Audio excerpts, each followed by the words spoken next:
നടനും സംവിധായകനുമായ രാഘവ ലോറൻസ് ഔദ്യോഗികമായി രാഷ്ട്രീയ പ്രവേശനം പ്രഖ്യാപിച്ചു. മാറിയ സാഹചര്യങ്ങളും തമിഴ്നാട് മുഖ്യമന്ത്രി സി ജോസഫ് വിജയുമായുള്ള അടുത്ത സൗഹൃദവുമാണ് തന്നെ ഈ തീരുമാനത്തിൽ എത്തിച്ചതെന്നും രാഷ്ട്രീയ യാത്രയെക്കുറിച്ചുള്ള ആരാധകരുടെയും പൊതുജനങ്ങളുടെയും അഭിപ്രായങ്ങൾക്കായി കാത്തിരിക്കുകയാണെന്നും താരം സമൂഹ മാധ്യമങ്ങളിലൂടെ വ്യക്തമാക്കി. സോഷ്യൽ മീഡിയ പ്ലാറ്റ്ഫോമായ എക്സിലൂടെയാണ് രാഷ്ട്രീയ പ്രവേശനത്തെക്കുറിച്ചുള്ള സുപ്രധാന വിവരം അദ്ദേഹം പങ്കുവച്ചത്. തമിഴ്നാട് രാഷ്ട്രീയത്തിൽ ഇപ്പോൾ പ്രധാന ചർച്ചാ വിഷയം തിരുച്ചിറപ്പള്ളി ഈസ്റ്റ് മണ്ഡലമാണ്. ഏപ്രിലിൽ നടന്ന നിയമസഭാ തെരഞ്ഞെടുപ്പിൽ മുഖ്യമന്ത്രി വിജയ് മത്സരിച്ച് വിജയിച്ച 2 സീറ്റുകളിൽ ഒന്നാണിത്. സംസ്ഥാന സെക്രട്ടേറിയറ്റുമായുള്ള അടുപ്പം പരിഗണിച്ച് വിജയ് പെരുമ്പൂർ മണ്ഡലം നിലനിർത്തുകയും തിരുച്ചിറപ്പള്ളി ഈസ്റ്റ് സീറ്റ് ഒഴിയുകയും ചെയ്തു. ഈ ഒഴിവിലേക്ക് രാഘവ ലോറൻസ് TVK സ്ഥാനാർത്ഥിയായി എത്തിയേക്കുമെന്ന അഭ്യൂഹങ്ങൾ നേരത്തെ തന്നെ ഉണ്ടായിരുന്നു. പണത്തിനോ അധികാരത്തിനോ വേണ്ടിയല്ല താൻ രാഷ്ട്രീയത്തിൽ ഇറങ്ങുന്നതെന്ന് ലോറൻസ് വ്യക്തമാക്കിയിട്ടുണ്ട്. താൻ വിശ്വസിക്കുന്ന ഒരാൾ രാഷ്ട്രീയത്തിൽ പ്രവേശിക്കുമ്പോൾ അദ്ദേഹത്തോടൊപ്പം നിന്ന് സമൂഹത്തെ വലിയ രീതിയിൽ സേവിക്കുക എന്നതാണ് തന്റെ ലക്ഷ്യമെന്നും അദ്ദേഹം പറഞ്ഞു. താൻ ഒരിക്കലും രാഷ്ട്രീയത്തിൽ ഇറങ്ങുമെന്ന് കരുതിയിരുന്നില്ല എന്നും എന്നാൽ സാഹചര്യങ്ങൾ തന്നെ ഇവിടം വരെ എത്തിച്ചുവെന്നുമാണ് അദ്ദേഹത്തിന്റെ നിലപാട്. തന്റെ രാഷ്ട്രീയ കാഴ്ചപ്പാടുകളെക്കുറിച്ച് അമ്മയുടെ അനുഗ്രഹത്തോടെയും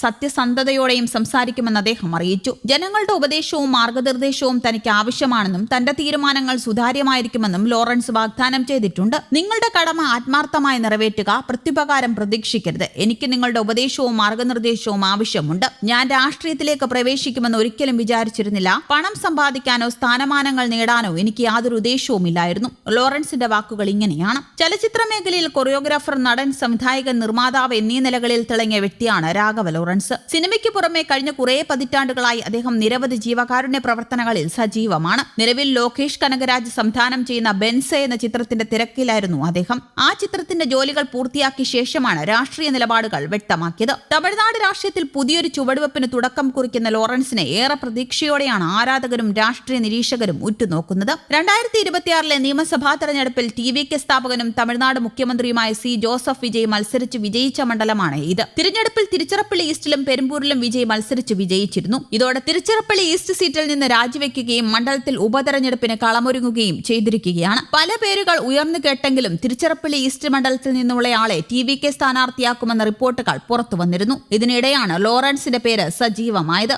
വിജയ് ഒഴിഞ്ഞ് തിരുച്ചിറപ്പള്ളി ഈസ്റ്റിൽ തൃശ മത്സരിക്കുമെന്ന അഭ്യൂഹവും ശക്തമായിരുന്നു. എന്നാൽ ഈ തീരുമാനം തിരിച്ചടിയാകുമെന്ന വിലയിരുത്തലാണ് TVK. ഇതോടെ മണ്ഡലത്തിൽ നിന്നുള്ളയാളെ സ്ഥാനാർത്ഥിയാക്കാൻ TVK നീക്കം നടത്തുകയായിരുന്നു. തിരുച്ചിറപ്പള്ളിയിലെ വോട്ടർമാർക്ക് നന്ദി പറയാനായി സംഘടിപ്പിച്ച പൊതുയോഗത്തിൽ നിങ്ങളിൽ ഒരാളെ സ്ഥാനാർത്ഥിയാക്കുമെന്ന് വിജയ് പറഞ്ഞതോടെയാണ് മണ്ഡലത്തിൽ നിന്ന് തന്നെ സ്ഥാനാർത്ഥിയുണ്ടാകുമെന്ന അഭ്യൂഹം ശക്തമായത്. മുഖ്യമന്ത്രി സ്ഥാനത്തേക്ക് വിജയ് എത്തിയതോടെ തിരുച്ചിറപ്പള്ളി ഈസ്റ്റിലെ ഉപതെരഞ്ഞെടുപ്പ് സംസ്ഥാനമാകെ സൂക്ഷ്മമായി നിരീക്ഷിക്കാൻ സാധ്യതയുണ്ട്. വിജയ് മത്സരിച്ച് വിജയിച്ച മണ്ഡലത്തിൽ തിരിച്ചടിയുണ്ടായാൽ വിജയിക്ക് ലഭിക്കുന്ന ആദ്യ തിരിച്ചടിയാകും ഇത്. ഇതോടെയാണ് ജയസാധ്യതയുള്ള ഒരു സ്ഥാനാർത്ഥിയെ കണ്ടെത്താനുള്ള ശ്രമം ആരംഭിച്ചത്. ലോറൻസ് മികച്ച സ്ഥാനാർത്ഥിയാകുമെന്ന വിശ്വാസത്തിലാണ് TVK. തിരുച്ചിറപ്പള്ളി ഈസ്റ്റ് സീറ്റിൽ ലോറൻസ് മത്സരിക്കുമെന്ന തരത്തിൽ വലിയ പ്രചാരണമാണ് നിലവിൽ സാമൂഹിക മാധ്യമങ്ങളിൽ നടന്നത്. അതിനിടയിലാണ് ലോറൻസ് സമ്മതം മൂളിയത്. അതിനിടെ ഡൽഹിയിൽ ഇന്ത്യ സഖ്യ നേതാക്കളുമായി വിജയ് കൂടിക്കാഴ്ച നടത്തി. ലോക്സഭാ പ്രതിപക്ഷ നേതാവ് രാഹുൽ ഗാന്ധിയുമായും മുതിർന്ന കോൺഗ്രസ് നേതാവ് സോണിയാഗാന്ധിയുമായി കൂടിക്കാഴ്ച നടത്തിയതിന് പിന്നാലെ ഡൽഹിയിൽ CP ആസ്ഥാനത്തെത്തി